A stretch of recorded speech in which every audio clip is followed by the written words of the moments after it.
So, what do you think makes someone deserving of a loving, fulfilling, intimate relationship? What defines somebody that is deserving of something like that? I'd like you to sit with that because when we tend to think of that, well, we tend to go, well, maybe doesn't everybody? I think everybody does. Everybody does. Doesn't everybody? And for what? Just because. Just because. And when we start to believe that for ourselves, that is when true transformation can really happen. You see, we're brought up, and in our mind, it's almost like we start to think that we have to earn our love. And maybe it's that risk reward system. If we behave well, we get more attention, from the teachers and from the parents. So it almost starts to form something that you need to actually earn your love. But we're inherently born with that deservingness. We deserve love just for being who we are, just for being born on this planet.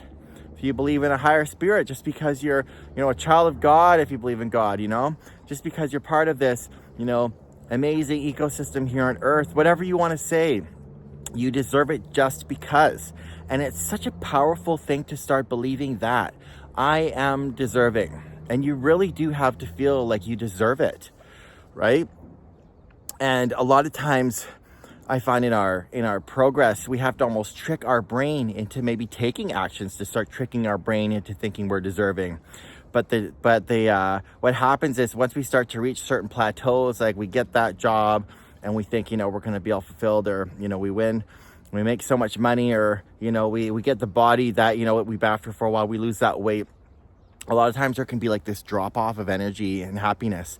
And it's because those outside things are never going to fulfill us. What's only going to fulfill us is how we think about ourselves, regardless of what we do.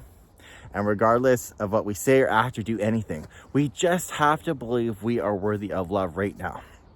Now, to get out of some kind of a toxic, abusive relationship, we're going to have to enjoy our time by ourselves.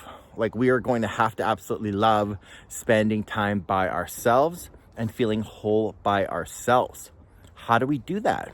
And you've seen a million videos on here about meditation, blah, blah, blah, blah, blah. The thing about meditation is you can actually get in the practice of feeling completely loved and fulfilled in that moment.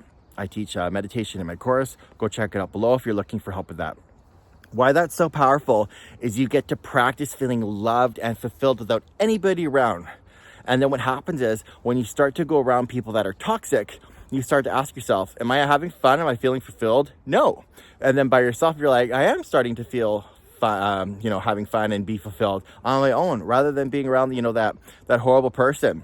And eventually you just slowly get away from the people that are not good for you, and you start to choose higher quality people. The more you practice loving yourself and being, having fun and being fulfilled on your own. So it's a great skill to have, to love being by yourself, but you have to deserve that you are worthy of love regardless, just because. So when you start to get into that pattern, do I deserve it? Think about somebody else. Think about somebody you love. Would you want them to be in the same relationship that you are in? And if the answer is yes, then maybe stick around. If the answer is no, you have your answer. Love you guys.